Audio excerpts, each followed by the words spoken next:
అందరికీ నమస్కారం. తూర్పు గోదావరి, పశ్చిమ గోదావరి జిల్లాలో నిత్యాన్నదాతగాను అన్నపూర్ణగాను ప్రసిద్ధి చెందిన వ్యక్తి డొక్కా సీతమ్మ. డొక్కా సీతమ్మ గారి గురించి ఈరోజు వీడియోలో చెప్పుకుందాం. ఆంధ్రదేశంలో కొంతకాలం క్రితం వరకు డొక్కా సీతమ్మ గారి పేరు తెలియని వాళ్ళు ఉండేవాళ్ళు కాదు. ఆమె అన్నదానం ఖ్యాతి ఖండాంతరాల్లోనూ వ్యాపించింది. ఆమె గురించి ఈ కాలం వారికి పెద్దగా తెలిసి ఉండకపోవచ్చు. ఇప్పుడు ఆమెను గురించి కొంచెం తెలుసుకునే ప్రయత్నం చేద్దాం. గోదావరి మధ్యస్థంగా కల డెల్టా ప్రాంతంలోని డెల్టా గన్నవరం లేదా లంకల గన్నవరం అని పిలువబడే ఊరిలో ఇల్లాలుగా ప్రవేశించిన ఈమె ఆ ప్రాంతములలో తరచూ వచ్చే వరద కారణంగాను అతివృష్టి అనావృష్టిల కారణంగాను పలు ఇబ్బందులకు గురయ్యే ఆ ప్రాంత గ్రామాల పేదలను ఆదుకుంటూ వచ్చిన వారికి లేదనకుండా నిత్యాన్నదానం జరిపిన మహా ఇల్లాలు. అన్నమో రామచంద్ర అన్న వారి ఆకలి తీర్చిన మహా ఇల్లాలు. ఈమె చదువు సంధ్యలు లేని సాధారణ స్త్రీ. ఆమె తాను అన్నదానం చేసి విశ్వ మానవతకు అద్దం పట్టిన మహిళామణి. భారతీయ సాంప్రదాయంలో అన్నం పరబ్రహ్మ స్వరూపం అని పేర్కొనడం మనం వింటున్నాం. అన్నదానానికి మించిన దానం లేదని విశ్వసించి ఆకలిగొన్న వారికి అన్నం పెట్టడమే ధ్యేయంగా అతిథి దేవోభవ అన్న పదానికి ఉదాహరణగా నిలిచిన వ్యక్తి డొక్కా సీతమ్మ గారు.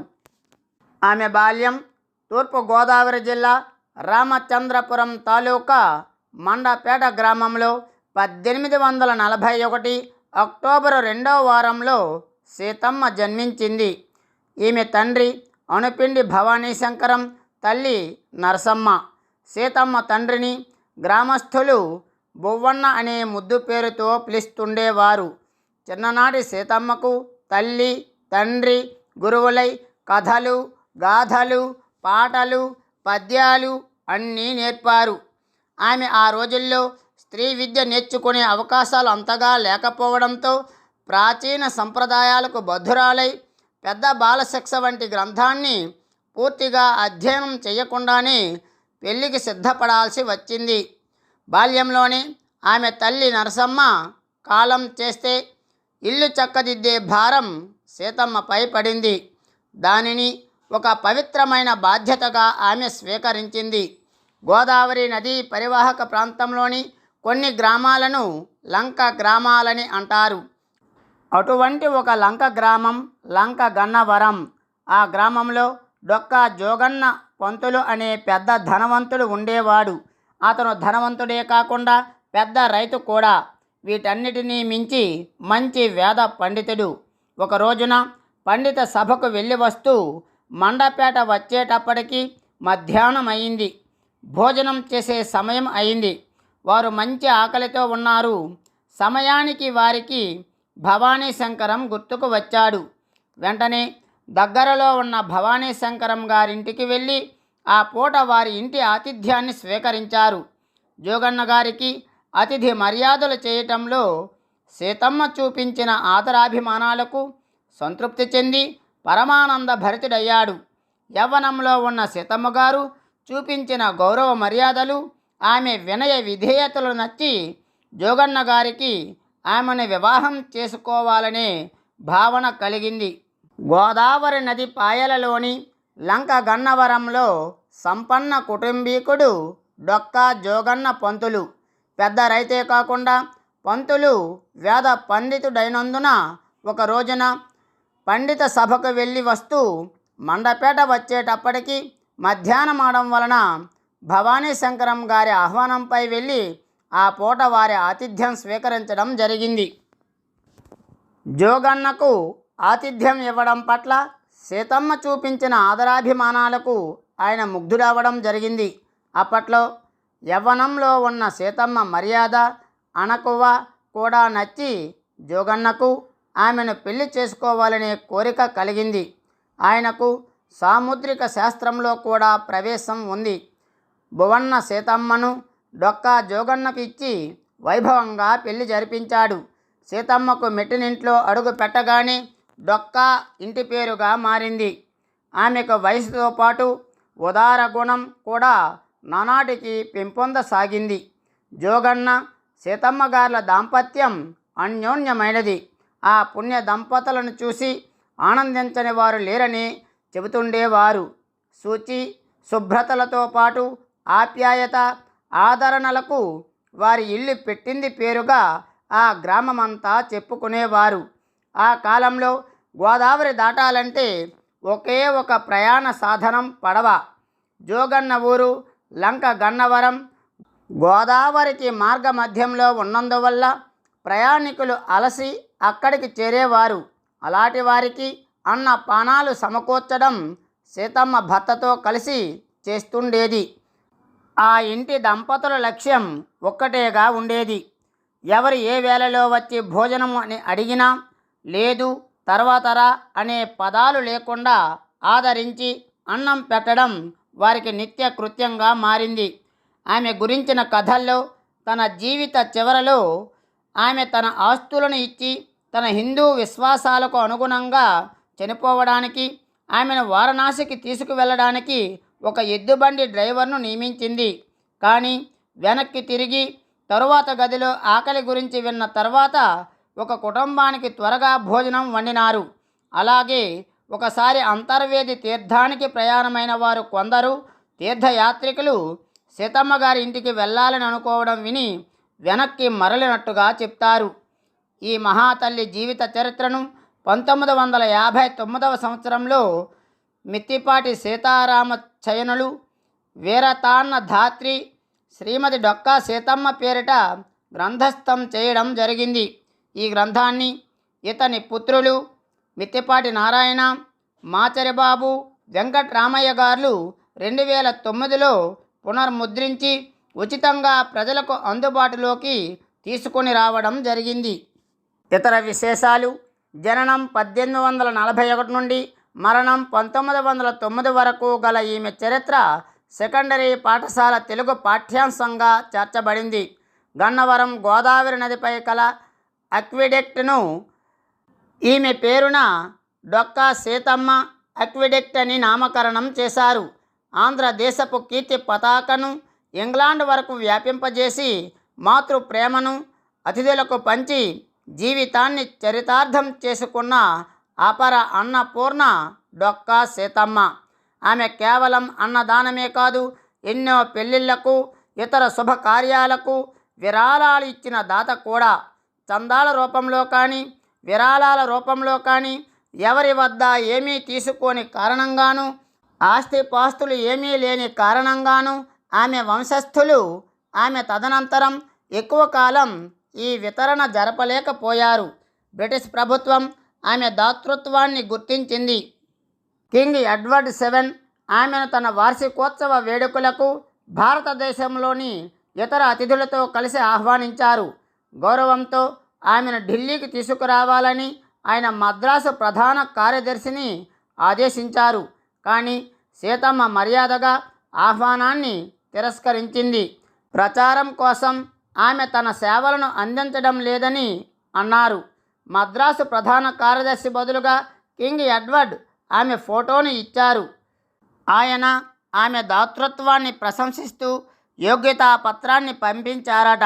అంతేకాకుండా ఆ రోజుల్లో ప్రతి సంవత్సరం లండన్లో జరిగే చక్రవర్తి పట్టాభిషేక ఉత్సవాల్లో దర్బారు హాల్లో సీతమ్మ గారి ఫోటో పెట్టేందుకు ఆదేశించారట.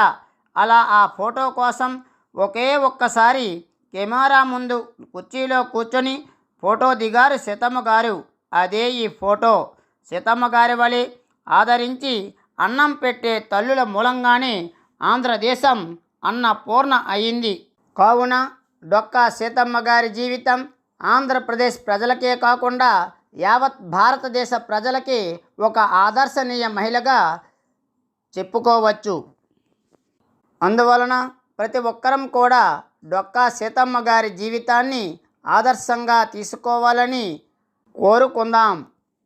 ఈనాటి ఆంధ్రప్రదేశ్ ప్రభుత్వం మధ్యాహ్న భోజన పథకానికి డొక్కా సీతమ్మ మధ్యాహ్న బడి భోజనం అని పేరు పెట్టడం ఎంతో అభినందనీయం. ఇటువంటి వారి జీవితాలు ఎంతోమందికి ఆదర్శప్రాయంగా నిలుస్తాయని భావిద్దాం. అలాగే వేమన రచించినటువంటి వేమన శతకం నుండి అన్నదానం యొక్క గొప్పతనాన్ని గురించి చెప్పుకొని అన్నదానం యొక్క ప్రాశస్త్యము అంటే అన్నమో రామచంద్ర అనే దాని యొక్క విశేషాన్ని చెప్పుకుందాం. అన్ని దానములను నన్నదానమే గొప్ప, కన్న తల్లి కంటే ఘనము లేదు, ఎన్న గురిని కన్న నెక్కుడు లేదయా, విశ్వదాభిరామ వినురవేమా. అన్ని దానములను అన్నదానమే గొప్ప, కన్న తల్లి కంటే ఘనము లేదు, ఎన్న గురిని కన్న నెక్కుడు లేదయా, విశ్వదాభిరామ వినురవేమా. భావం: అన్ని దానాలలోకి అన్నదానం గొప్పది. కన్న తల్లికి మించిన దైవం లేదు. తప్పులను గుర్తించి సరిచేయు గురువు కన్నా ఎక్కువ ఏమీ లేదు అని ఈ పద్యం యొక్క భావం. అంతేకాకుండా అన్నదానం చేయడం ఉత్తమ సహాయం. దేవుడితో సమానమైన అత్యంత ప్రియమైనది అమ్మ. మీ తప్పులను మీకు చెప్పే ఉపాధ్యాయుడు మరియు వాటిని సరిదిద్దడానికి మద్దతు ఇచ్చేవాడు ఉత్తముడు. అన్నమో రామచంద్ర దీని యొక్క విశేషాన్ని చెప్పుకుందాం. ధనికుడైన హరిశర్మ లోభి అయినందున భార్యా బిడ్డలను తృప్తిగా తిననిచ్చేవాడు కాదు. గొప్ప విష్ణు భక్తుడైన నైవేద్యం సమర్పించింది లేదు. అతడు చనిపోయాక దూతలు యముని వద్దకు తీసుకువెళ్ళారు. అతడు విష్ణు భక్తుడని, ధనికుడైన హరిశర్మ లోభి అయినందున భార్యా బిడ్డలను తృప్తిగా తిననిచ్చేవాడు కాదు. గొప్ప విష్ణు భక్తుడైన నైవేద్యం సమర్పించింది లేదు. అతడు చనిపోయాక దూతలు యముని వద్దకు తీసుకువెళ్ళారు. అతడు విష్ణు భక్తుడని, ధనికుడైన హరిశర్మ లోభి అయినందున భార్యా బిడ్డలను తృప్తిగా తిననిచ్చేవాడు కాదు. గొప్ప విష్ణు భక్తుడైన నైవేద్యం సమర్పించింది లేదు. అతడు చనిపోయాక దూతలు యముని వద్దకు తీసుకువెళ్ళారు. అతడు విష్ణు భక్తుడని చిత్రగుప్తుడు చెప్పగా వైకుంఠానికి పంపించాడు యముడు. హరిశర్మకు అక్కడ సర్వభోగాలు ఏర్పాటు చేశారు. కానీ ఆహారం ఇవ్వడం లేదు. దాంతో ఆకలికి తాళలేక స్వామికి చెప్పుకున్నాడు. విష్ణుమూర్తి నవ్వి అతన్ని బ్రహ్మ దగ్గరకు పంపాడు. బ్రహ్మ తల పంకించి, విప్రోత్తమ, అన్న పానీయాలను మించిన దానం లేదు. ఎప్పుడైనా చేశావా అని అడిగాడు. లేదు, కానీ నేను విష్ణుమూర్తిని నిరంతరం పూజించాను కదా అన్నాడు హరిశర్మ.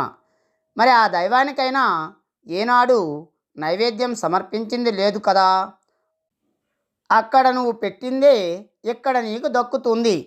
బతికుండగా ఎవ్వరికీ ఎలాంటి దాన ధర్మాలు చేయని నీకు ఈ లోకంలో ఆహారం ఎలా లభిస్తుంది అన్నాడు బ్రహ్మ. అయితే నా గతి ఇంతేనా, ఆకలితో అలమటించాల్సిందేనా బాధగా అన్నాడు హరిశర్మ. అతడి బాధ చూసి బ్రహ్మ శాంతచిత్తుడై, నువ్వు నీ బిడ్డలకు స్వప్నంలో కనిపించి నీ దీనావస్థను చెప్పుకో. రోజుకు ఒక్కరికైనా అన్నదానం చేయమని చెప్పు. అక్కడ నీ సంతానం అన్నదానం చేసిన రోజునే నీకెక్కడ భోజనం లభిస్తుంది. ఇంతకు మించి నీ ఆకలి తీరే దారి లేదు అన్నాడు. అన్నదాన ప్రాముఖ్యతను తెలిపే ఈ కథ పద్మపురాణంలోనిది. ఈ వీడియో మీకు నచ్చినట్లయితే లైక్ చేయండి, షేర్ చేయండి, సబ్స్క్రైబ్ చేయడం మాత్రం మర్చిపోవద్దు. పక్కనే ఉన్న గంట సింబల్ని నొక్కండి. ధన్యవాదములు.